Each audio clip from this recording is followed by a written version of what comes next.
جنت کے 8 دروازے کھول دینے والا عمل۔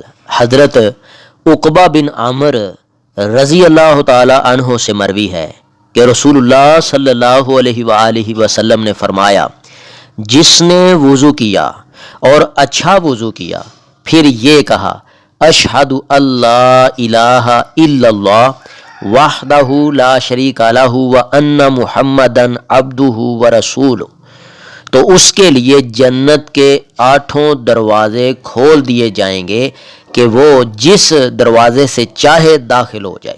یہ روایت مسلم شریف میں موجود ہے۔ پیارے بھائیوں، نماز کے لیے تو وضو کرنا ہی ہوتا ہے، تو وضو کے فوراً بعد یہ والے الفاظ جو ہیں بندہ اگر پڑھ لے تو اس کے لیے جنت کے 8 دروازے کھول دیے جاتے ہیں، وہ جس دروازے سے چاہے اس دروازے سے داخل ہو جائے۔ اللہ تعالیٰ اس باریکی کو سمجھ کے اس کے اوپر صحیح معنوں میں عمل کرنے کی توفیق عطا فرمائے۔ اگر آپ کو اس ویڈیو سے دینی فائدہ ہوا ہے تو حق بنتا ہے کہ آپ اس اسلامی چینل کو لازمی سبسکرائب کر دیں، لائک کریں اور کمنٹ میں اپنے خیال کا اظہار کرنا مت بھولیں۔